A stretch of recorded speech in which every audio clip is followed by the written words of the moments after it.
Muy buenos días a todos. A nombre de la Sociedad Mexicana de Oncología y de nuestro presidente, el doctor Gregorio Quintero Bebló, les damos la más cordial bienvenida a esta sesión sabatina. En esta ocasión toca el turno a Oncología Pediátrica presentar un tema muy importante que son los highlights en el manejo del sarcoma de Ewing. Y bueno, primero que nada, muchas gracias a todos por su puntualidad, por estar aquí. Y también les damos las gracias a todos nuestros amigos que están conectados también vía la aplicación. Recuerden que tienen en su teléfono la aplicación, ahí se pueden enviar preguntas o podemos hacer preguntas también aquí vía presencial. Y para coordinar esta sesión, es para mí un gusto presentar a la doctora Liliana Velasco Hidalgo. Ella es oncóloga pediatra, médico adscrito al Servicio de Oncología Pediátrica del Instituto Nacional de Pediatría, maestra en Ciencias Médicas por parte de la UNAM y miembro de la Academia Mexicana de Pediatría y una gran amiga. Muchas gracias.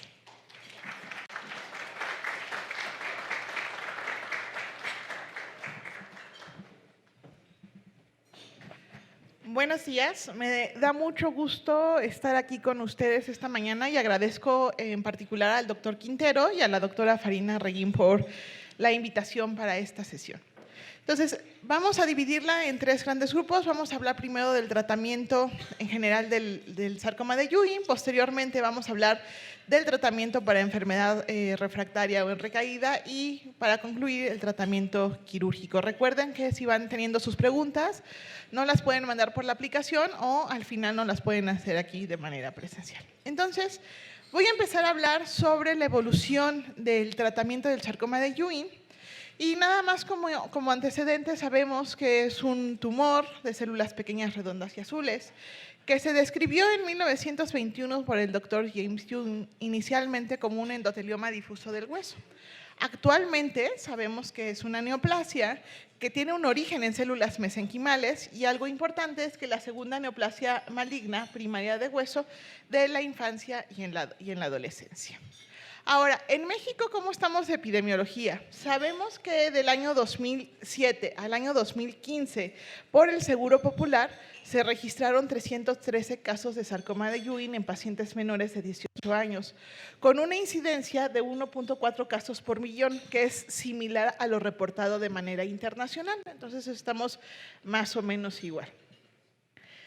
Hay una serie de estudios donde se habla ya de los factores pronósticos para los sarcomas de Ewing. Este es uno de los estudios más grandes, publicado en el 2015, donde se evaluaron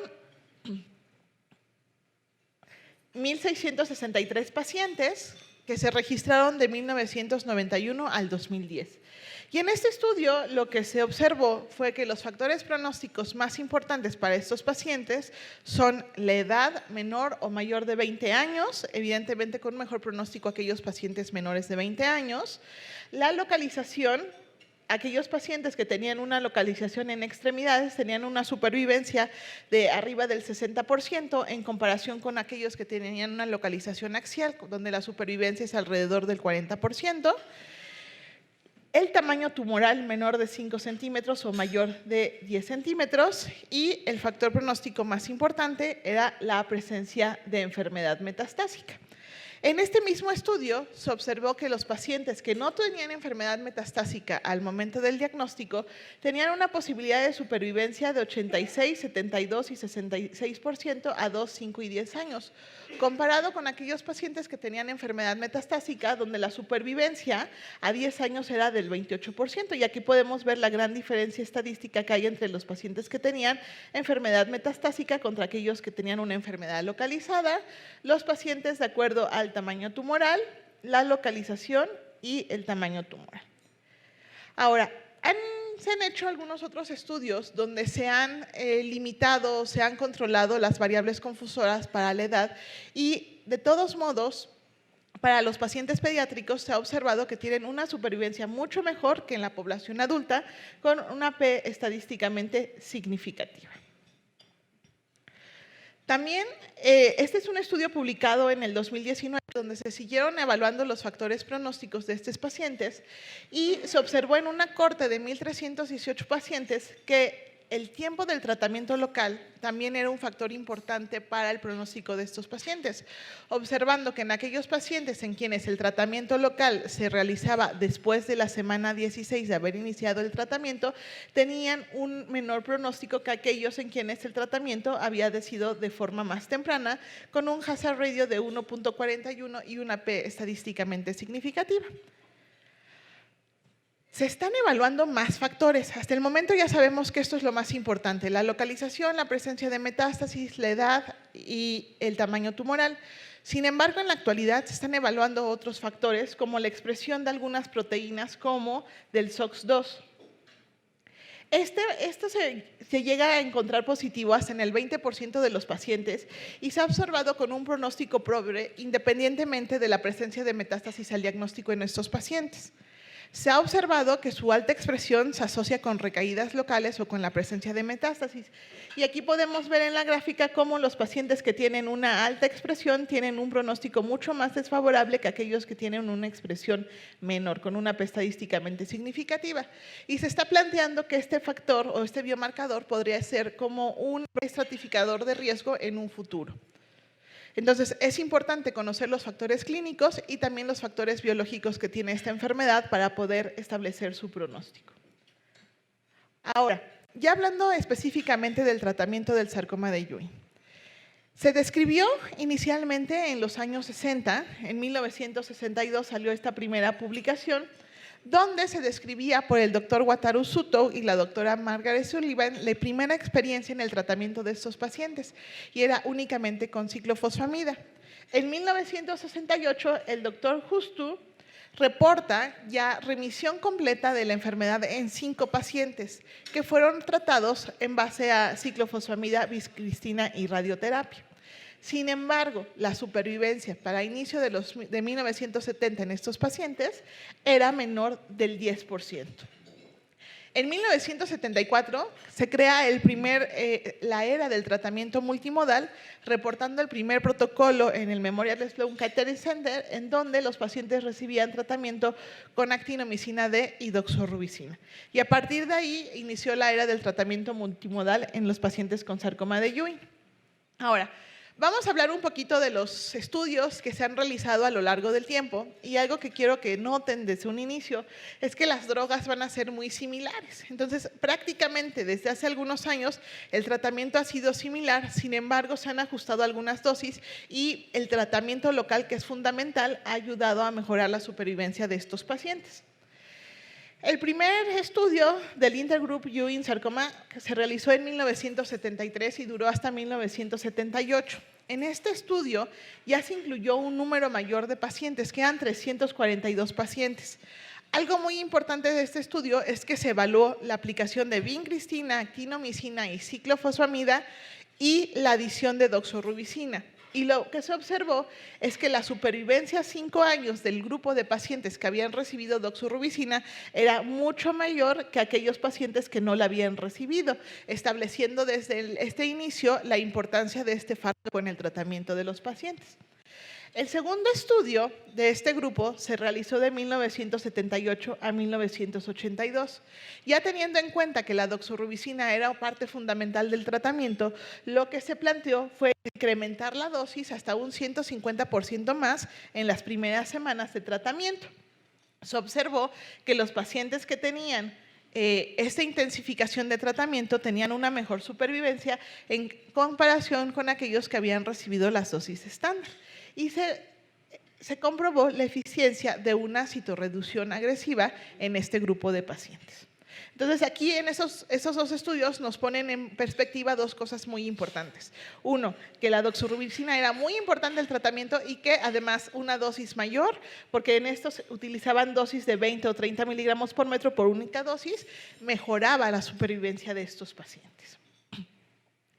En el año 2003 se publicó en el New England Journal of Medicine este estudio, que fue el primer grupo americano que es realmente el estudio más grande que hubo en esa época, que es el INT 0091, en el cual se incluyeron ya 518 pacientes, de los cuales 120 tenían enfermedad metastásica. Estos pacientes se autorizaron para recibir quimioterapia a base de vincristina, actidomicina, ciclofosfamida y doxorubicina, y teníamos un grupo experimental donde recibían ifosfamida y etoposide por alrededor de 17 cursos de tratamiento. En este estudio lo que se observó es que para pacientes que no tenían enfermedad metastásica, la adición de estos medicamentos mejoró la supervivencia libre de evento de 54 a 69%, y aquí podemos ver cómo hay una gran diferencia entre estos dos grupos. Y la supervivencia global fue de 61 versus 72%, con una P estadísticamente significativa. Sin embargo, algo muy claro que observaron en este estudio es que la adición de ifosfamida y etoposide en el grupo de pacientes con enfermedad metastásica no mejoró la supervivencia y fue prácticamente igual, por lo que se concluyó que esta adición de medicamentos era efectiva para pacientes con enfermedad localizada, no así para pacientes con enfermedad metastásica. Siguiendo con la historia de los estudios, ya para los años 90, más o menos en 1995, se realizó este estudio, que fue el POC 9354, en el cual se evaluó el extender el tratamiento de 30 a 48 semanas y dando más dosis de alquilantes. Se observó que los pacientes que tuvieron un tratamiento de 30 semanas tuvieron una supervivencia de 71% contra 78% en aquellos que tenían tratamiento por 48 semanas. Sin embargo, no fue estadísticamente significativa, por lo que no se demostró que prolongar el tratamiento mejorara la supervivencia de estos pacientes. Y el siguiente estudio fue el del COG, el AEWS 0031. Realmente este es uno de los estudios también más importantes que tuvimos, donde lo que se observó era, o lo que se planteaba era que aumentar el tiempo de tratamiento, o más bien acortar el tiempo de tratamiento, podría disminuir la resistencia a estos medicamentos haciendo una intensificación. Y lo que se hizo en este estudio es que se realizó del 2001 al 2005 y, como les comentaba, evaluó intensificar el tratamiento al disminuir el tiempo de administración. Se incluyeron 587 pacientes de 152 instituciones, fue uno de los estudios multicéntricos más grandes que había hasta el momento, y se evaluaron los pacientes en dos grupos. El grupo A, o el régimen A, que recibían vincristina, doxorubicina, ciclofosfamida con ifosfamida y etoposide, pero los cursos de quimioterapia se administraban cada 2 semanas, en comparación con el grupo B, que recibían la misma quimioterapia, pero la administración de la quimioterapia se realizaba cada 3 semanas, como es lo estándar. Se analizaron más de 5,000 cursos de quimioterapia entre el régimen A y el régimen B. La toxicidad fue similar para los pacientes y se observó que los pacientes que tenían un régimen intensificado tenían mejor supervivencia que aquellos que tenían un régimen de administración cada 3 semanas, por lo cual en este estudio se concluyó que la aplicación de quimioterapia cada 2 semanas era más efectiva que la aplicación convencional. Ahora, sigue habiendo muchos estudios, te los voy a presentar nada más un poco rápido porque son prácticamente todos los estudios que se han hecho. Estos son los estudios que se hicieron en St. Jude desde los años 70. El primer estudio, que es el ES79, se realizó de 1979 a 1986. Lo que sí es que en estos estudios se incluían un número menor de pacientes, alrededor de 50 en estos estudios, y lo que se observaba prácticamente era lo mismo. La adición de medicamentos, vincristina, doxorubicina, ciclofosfamida y actinomicina, más radioterapia que se observó en estos pacientes, y se fueron dando cuenta de algunos factores pronósticos. En los primeros estudios lo que se observaba es que el tamaño tumoral era un factor pronóstico cuando teníamos más o menos de 8 centímetros, logrando una supervivencia libre de evento a 10 años de hasta 48%. En el segundo estudio que se hizo en St. Jude, que fue de 1987 a 1991, se evaluó la adición de una ventana con ifosfamida y etoposide, también agregando radioterapia al tratamiento como control local, y se observó que la aplicación de radioterapia y la combinación con ifosfamida y etoposide era efectiva, mejorando la supervivencia de estos pacientes. Se siguió trabajando sobre todo en la modificación de estos regímenes y la intensificación del tratamiento, y fue en el estudio EW92, que se realizó de 1992 hasta el 96, donde se evaluó la adición de factor estimulante de colonias de granulocitos. Y se observó que una vez que se podía intensificar más el tratamiento con altas dosis y dando un mantenimiento prolongado, el tamaño tumoral ya no tenía impacto. Sin embargo, esto era por la intensificación que llevaban estos tratamientos. Y finalmente, el estudio San Judas, que se realizó de 1997 al 2004, donde ya se evalúan cursos alternados de vincristina, doxorubicina y ciclofosfamida con ifosfamida y etoposide y un factor estimulante de colonias de granulocítidos. Aquí también se aplicaba el tratamiento como control local, cirugía y algo muy importante, radioterapia para aquellos pacientes que no tenían un tumor resecable e inclusive para aquellos que tenían un tumor microscópico después de la cirugía, y se observó que estos pacientes tenían una supervivencia libre de evento a 10 años de 76% y una supervivencia global del 75%. Entonces, este fue el estudio donde tuvieron mayor supervivencia los pacientes y es algo que estamos utilizando actualmente a nivel nacional, que es precisamente dar vincristina, doxorubicina, ciclofosfamida con cursos alternos de ifosfamida y etoposide. Ahora, también hay estudios que se han realizado en el Reino Unido, prácticamente fueron dos los más grandes, donde se incluyeron en el primero 120 y en el segundo 201 pacientes. Estos se llevaron a cabo en los años 70 y hasta el 1993, donde prácticamente se observaba lo mismo o se estudiaban las mismas drogas. En el primero lo que se observó fue la aplicación de ciclofosfamida y aquí lo que se observó es que fue uno de los primeros estudios donde se describió que el sitio tumoral era uno de los factores pronósticos más importantes. Se observó que los pacientes que tenían el sarcoma de Ewing en la localización de las extremidades tenían una supervivencia libre del 20 o del 52% en comparación a aquellos que tenían una localización axial donde la supervivencia era del 38% y en la pelvis tenían una supervivencia del 32%. El segundo estudio lo que observó fue la importancia de la administración de alquilantes, sobre todo con ifosfamida a altas dosis, y se observó prácticamente que mejoraban la supervivencia de estos pacientes al adicionar este medicamento y también dependía la supervivencia de la localización, tendiendo para los pacientes con enfermedad en extremidades una supervivencia libre de evento de 73%, con localización axial de 75% y a nivel de la pelvis de 71%. De los estudios europeos, los más importantes son estos, el CESS 81 y el 86, donde se evaluó, si ustedes se fijan, prácticamente los mismos medicamentos, por eso les digo que realmente la evolución ha sido en base de los mismos fármacos, pero aquí lo primero que se observó es que el volumen tumoral importaba para el pronóstico. Para aquellos pacientes que tenían un volumen menos de 100 milímetros, la supervivencia libre de evento a 5 años fue de 80% en comparación con aquellos que tenían un volumen de 100 milímetros, donde la supervivencia era del 31%. Y se observó en este estudio que los factores pronósticos más importantes eran el volumen tumoral y la respuesta histológica. En el estudio CESS 86 se incluyeron ya 300 pacientes y aquí lo que se observó o lo que se evaluó fue la adición de ifosfamida para los pacientes de alto riesgo en comparación con ciclofosfamida para los pacientes de alto riesgo. Y prácticamente se observó que los factores pronósticos más importantes eran el volumen tumoral y la respuesta histológica. Y llegamos finalmente al estudio más grande que se ha realizado en la actualidad, que es el estudio EUROEWIN 99, donde se han evaluado más de 850 pacientes con sarcoma de Ewing. Este estudio lo que hace es que aleatoriza a los pacientes en 3 grandes grupos. De manera inicial, todos los pacientes reciben tratamiento con vincristina, ifosfamida, doxorubicina y etoposide por 6 cursos.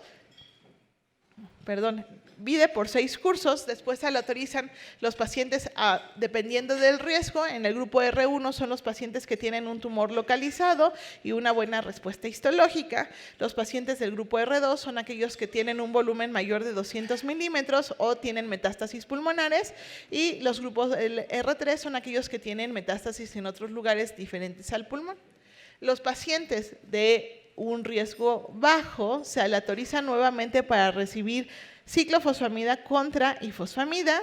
Los pacientes que tienen una mala respuesta histológica o metástasis pulmonares se les autorizan para recibir tratamiento a base de ifosfamida o un trasplante autólogo de médula ósea, y todos aquellos pacientes que tienen metástasis diferentes a pulmón reciben tratamiento con altas dosis de quimioterapia y rescate con trasplante autólogo de médula ósea. Este estudio tiene las dosis habituales en todos nuestros pacientes, que son vincristina 1.5 miligramos por metro cuadrado por día por un día, y fosfamida 3 gramos por metro por día por 3 días, total de 9 gramos por curso, doxorubicina 20 miligramos por metro cuadrado por día por 3 días, teniendo una dosis total acumulada de 360 miligramos por metro cuadrado de doxorubicina, y etopósido a una dosis de 150 miligramos por metro cuadrado por día por 3 días. ¿Qué se ha observado de este estudio? En la parte inicial, que son los cursos de VIDE, lo que se han analizado hasta el momento son 4.746 cursos en 851 pacientes. Se ha observado que ocurrió 9 muertes, de los cuales solo 4 fueron por progresión y el resto por toxicidad. Los principales efectos adversos de estos cursos fueron neutropenia e infección, y se observó que los pacientes que tenían neutropenia fue mayor en el grupo que no recibía factores estimulantes de colonias en comparación con el grupo que sí lo recibía. Lo que se observó es que este tratamiento con VIDE tenía una baja mortalidad, tenía una buena respuesta y que los eventos adversos eran menor del 2.5%. Sin embargo, se concluye en este estudio que necesitan mayor seguimiento a largo plazo de estos pacientes. Ahora, para los pacientes de bajo riesgo, ya vimos que los aleatorizaban para recibir VAC con vincristina, actinomicina y ciclofosfamida, contra vincristina, actinomicina e ifosfamida. Fue un estudio donde se evaluaron 856 pacientes que se realizó del 2000 al 2010. Y aquí podemos ver cómo quedó la aleatorización de estos pacientes. Se incluyeron 425 pacientes en el grupo de VAI y 431 pacientes en el grupo de VAC. Fue un estudio de no inferioridad, fue un estudio que trataba de ver que las dos drogas eran similares, y lo que se observó es que efectivamente la supervivencia libre de evento a 3 años en estos pacientes fue similar, 75% versus 78%, sin una diferencia estadísticamente significativa. Lo que sí se observó, y esto es importante, es que las modificaciones al tratamiento fueron menores en aquellos pacientes que recibieron VAC en comparación de aquellos pacientes que recibieron VAI, observando que principalmente fueron por alteraciones renales cuando se tuvieron que hacer las modificaciones. Algo que se concluye y que es muy importante en este estudio es que se puede emplear de manera independiente ciclofosfamida o ifosfamida en el manejo de estos pacientes y que la evolución va a ser igual o la supervivencia va a ser igual. Sin embargo, también se concluye que se necesita mayor seguimiento a largo plazo para evaluar la toxicidad renal y la toxicidad gonadal de estos pacientes, porque hasta el momento no había sido evaluada. Para los pacientes de alto riesgo o de enfermedad metastásica, como ya vimos, se autorizaban para recibir tratamiento con quimioterapia únicamente a base de vincristina, actinomicina e ifosfamida contra los pacientes que recibían un trasplante autólogo de médula ósea con busulfán y melphalan. Aquí estos pacientes, como ya lo reportamos, recibían 6 cursos de VIDE, posteriormente tratamiento local con cirugía o radioterapia y después altas dosis de busulfán, melphalan y de trasplante autólogo. Hasta el momento se habían incluido 78 pacientes. Este estudio fue publicado en el 2018 y algo muy importante es que algunos de estos pacientes habían incluido en este grupo de tratamiento porque tenían una mala respuesta histológica después del tratamiento. Se incluyeron 118 pacientes que recibían únicamente quimioterapia y 122 pacientes que recibían trasplante, con un seguimiento a 7.8 años. Lo que se observó en este estudio, ¿qué fue? Prácticamente que la supervivencia libre de evento a 3 y 8 años fue de 69% versus 60% y de 56% versus 47%. Que la supervivencia global también era diferente, de 78% contra 64%.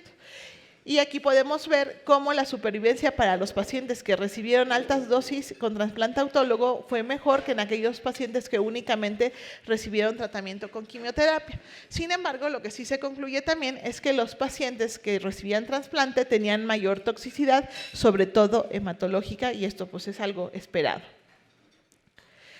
En un estudio antes que se había hecho para los pacientes que recibían únicamente trasplante por estar en un grupo con enfermedad metastásica, lo que se observó es que independientemente del trasplante, el pronóstico de estos pacientes seguía siendo malo, sobre todo para aquellos pacientes que tenían metástasis combinadas, metástasis a la médula ósea o metástasis a hueso, en comparación con aquellos que solo tenían metástasis pulmonares, en quienes la supervivencia al administrar un trasplante autólogo de médula ósea mejoró, especialmente en aquellos pacientes menores de 14 años, quienes tenían una supervivencia mayor del 40%.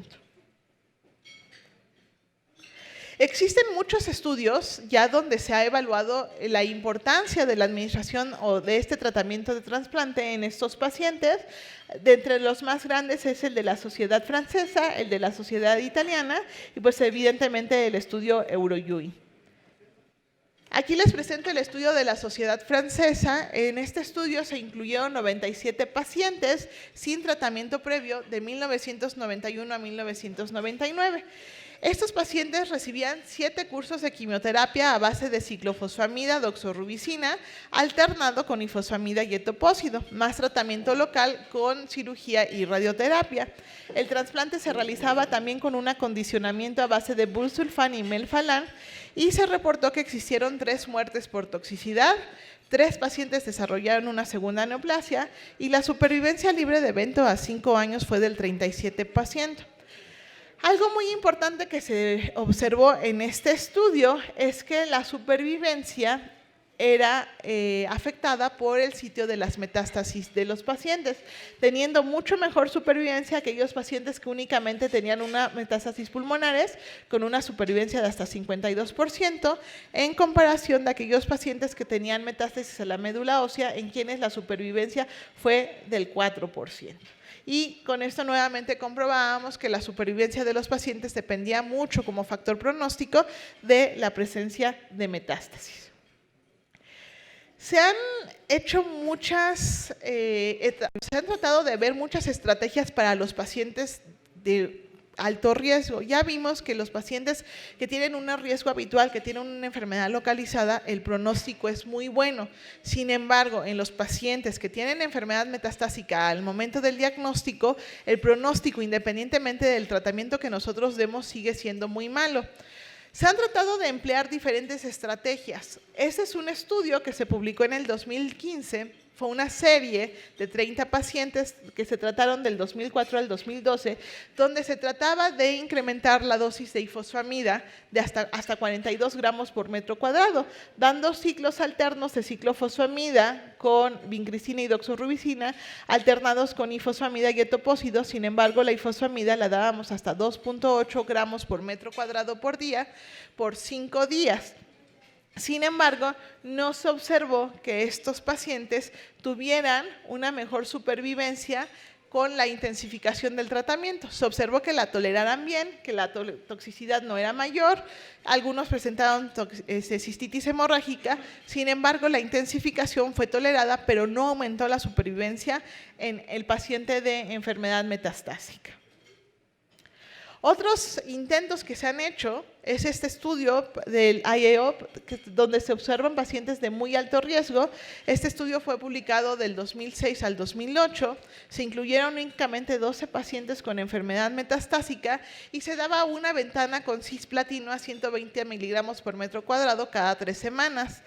Y se observó únicamente que la respuesta fue del 8% y 12 pacientes tuvieron una respuesta parcial. La probabilidad de una supervivencia libre de evento a 2 años era de 0.15 y la supervivencia global de 0.22.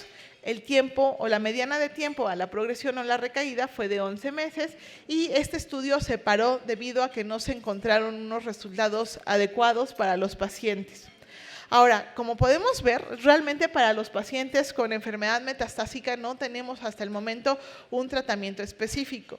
Lo que viene en los siguientes años es este protocolo que es el EUROYUIN 2012, donde lo que se está haciendo es evaluar la aplicación de vincristina, doxorubicina, etoposide y actinomicina, como el VIDE actual que tenían en el EUROYUIN 99, contra los pacientes que tienen los cursos alternos de ifosfamida y etoposide. Y algo muy importante es que se adiciona ácido solendrónico en el mantenimiento de estos pacientes para valorar la respuesta que puedan tener. Sin embargo, todavía no tenemos resultados de este estudio y seguramente en los próximos años tendremos ya algunos resultados. Ahora, algo muy importante, y yo creo que no nos podemos ir sin quitarnos esta idea, es que seguramente aquí está el futuro del tratamiento para los pacientes con enfermedad metastásica.